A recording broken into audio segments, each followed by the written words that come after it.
And welcome to the show. Thanks for tuning in. Let's talk nutrition. No, this is not ESPN. If you're looking for some information on the Super Bowl, we have a different kind of Super Bowl. You know, fiber. The Fiber Bowl. I hope you're doing well. Thanks for stopping by.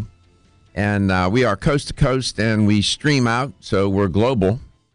People can watch the show wherever they are on the planet. And they can listen to it, too, that way. But we are across the U.S.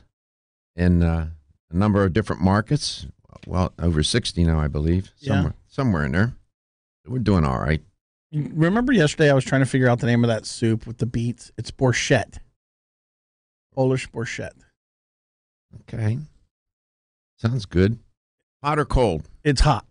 It's hot. It's got beets and veggies in it. It sounds good. I love beets. Not the headset. Are pickled beets good for you because they're pickled? I don't know if it's the pickling. Beets are great though. Yeah, a lot of people don't like them. They don't prefer them. Maybe you have to acquire a taste. I don't know. I think they're great. Their nutritional value is wonderful. If I said to you that half the population in the United States has cardiovascular disease, would you think that I made that up? Half. How many we have? 10 million people in the country, something like that, whatever it is. Half. I think it would be less. Stay tuned. Yeah. Cardiovascular disease. We'll see. We'll see if that is the case. Super Bowl is this Sunday, of course. Everybody listening probably knows that, I guess. I tried to get to it yesterday a little bit. I did. I'll see if I can get back to it today and tell you about some of the unusual consequences of Super Bowl for the fans. You think the football players are the only ones in peril on that field during Super Bowl day? No, not so much. And of course, the life-threatening weather still has not abated. Up in the Midwest, Northeast area, it is. I thought I heard somebody say, a meteorologist say, that 80% of the country had below normal temperatures. Wow. At least 8 dead. Somebody in New York City, I believe it was, some Good Samaritan provided 70 hotel rooms for homeless people. Nice. They get forgotten in this. There's no place for them to go. They're out in the elements. You cannot survive 30 below, 40 below, 50 below, 20 below, even 10 below, and, yeah.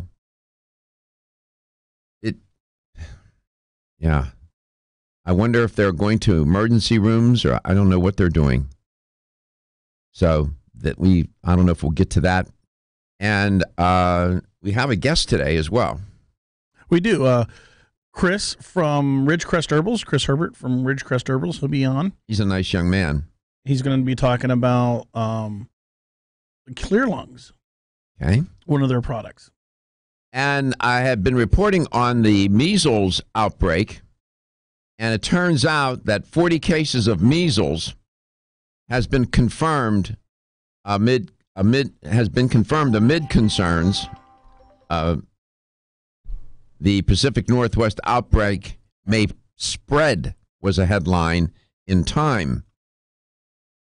This measles outbreak in the Pacific Northwest became worse yesterday. With the word that people infected with extremely contagious viral illness traveled to Hawaii. Oh, my. in Central Oregon after being exposed. It's being reported by the AP. Gillian Flaccus at the AP. This revelation prompted health officials in Oregon's Deschutes County and in Hawaii to issue alerts, although no confirmed cases have been confirmed in either of those locations. Dr. Alan Melnick said, quote, "It raises concerns that this can go for a long time, become geographically larger than it is, and more cases over weeks and months." Well, that's a grim report, close quote. There are 40 confirmed cases in the Northwest, including 38 clustered in Southwest Washington, one in Portland, and one in Seattle. Man, they're good. They know where everybody is. They probably have a map in their office with pins in it where all these people are. 13 additional suspected cases were reported on Wednesday, and some of those will likely be confirmed, Dr. Alan Melnick said. He's health director for Clark County in southern Washington state. They're not sure how the measles outbreak here started. That's a little disconcerting. The patient zero, the first patient, sought medical care. Well, we don't know if it's patient zero. It was only the first patient that sought medical care on December 31st. But others who got infected may not have gone to a doctor or a hospital. They may have just stayed home and toughed it out. There's a concept called herd immunity or community immunity, a little alliteration, is when enough of the population is vaccinated to protect those who haven't been vaccinated for medical reasons or because they are too young. In other words, you have enough people vaccinated so that if somebody gets infected, it's not going to be, it's like a barrier, a protective barrier. The humans who are vaccinated are not going to get infected, so it won't spread. Can you imagine if people were not vaccinated for measles? What would happen is there would be no herd immunity, no community immunity, and the virus would just, like a wave, just move across the population. Dr. Melnick said, quote, "If you have a large unvaccinated population and you add measles to the mix, one measles case will infect 90% of contacts. And the early symptoms are not distinguishable from other respiratory illnesses, and you're contagious at that point," close quote. So said Dr. Melnick. So those people who don't want to get vaccinated or have their children vaccinated are protected by those people who got vaccinated and had their children vaccinated.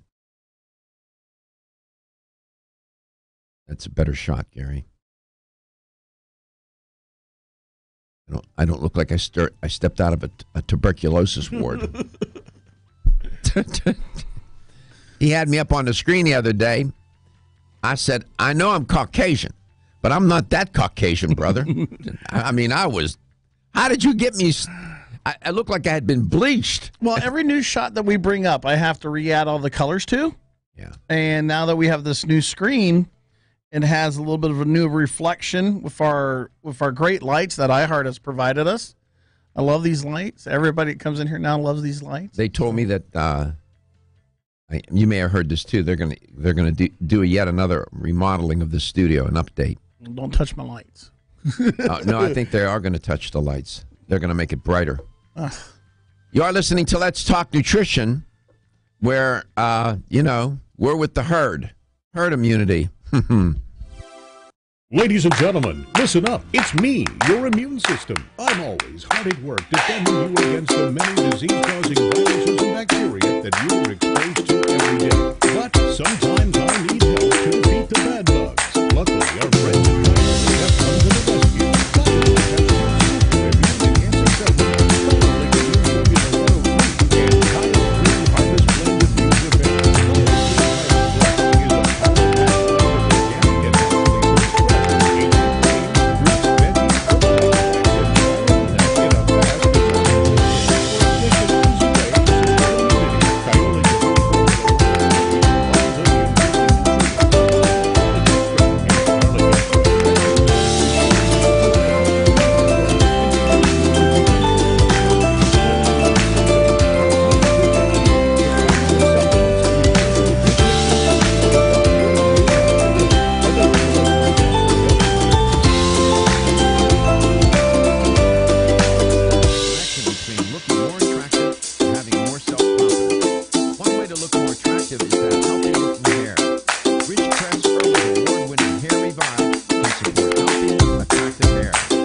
This is Dr. Michael Garka, host of the nationally syndicated health talk show, Let's Talk Nutrition. Way too often, dietary supplements cost way too much. Not so at Vitamin Discount Center.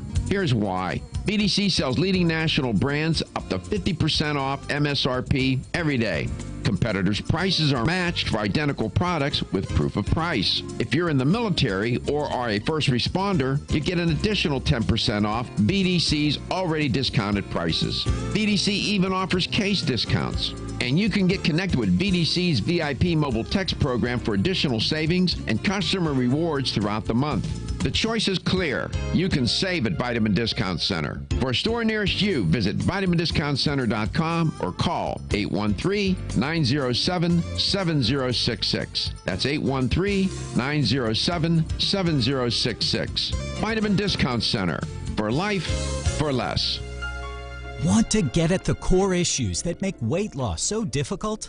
Try PGX from Natural Factors. This revolutionary product is clinically shown to help people achieve their ideal body weight in a safe, natural way. PGX helps you feel full for hours, dramatically reduces the glycemic index of any food or meal, and ultimately causes the release of the compounds that achieve two important goals in weight loss. 1, telling your brain that you're satisfied so you eat less, and 2, improving the action of the hormone insulin. As medical doctor Mark Hyman said in his best-selling book, Eat Fat, Get Thin, if you choose to use only one supplement, PGX is the most important. If you've ever tried to lose weight and failed, you need the tremendous support of PGX from Natural Factors. For more information on making your weight loss dream a near effortless reality, visit pgx.com.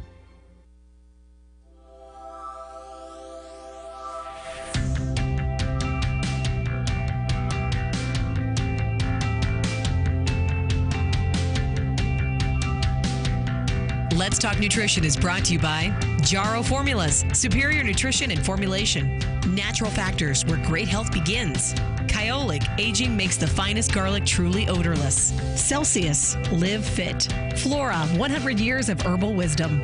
Let's Talk Nutrition on the web at letstalknutrition.com. We're back from the break, so let's rejoin Dr. Michael Garko. Welcome back. Welcome to Let's Talk Nutrition, this winter edition of LTN. There's a new report out. The Heart and Stroke Statistics Report. It's published every year. It's published in the Journal of the American Heart Association called Circulation. It's a little unsettling. Nearly 50%, nearly 5 in 10 people in this country suffer from some form of cardiovascular disease. This is according to the American Heart Association. And they define heart disease or cardiovascular disease as coronary heart disease, heart failure, stroke, or high blood pressure.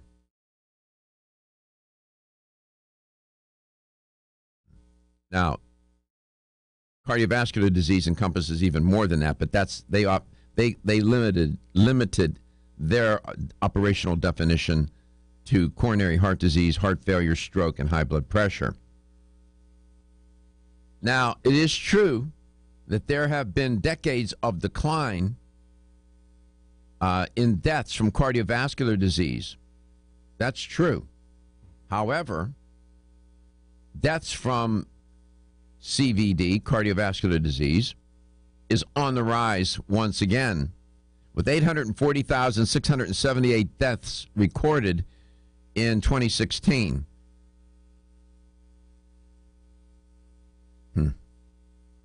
Cardiovascular disease produces, in the report they were talking about how it, quoting them, cardiovascular disease produces immense health and economic burdens in the United States and globally, close quote. Well, yeah, that's true, but it also produces immense suffering among the people who have it in one of those forms that the American Heart Association was going in on: heart disease, heart failure, stroke, or high blood pressure. There's a 48% prevalence of cardiovascular disease That's nearly 121.5 million people. That they said that was a significant increase over the rate cited last year even.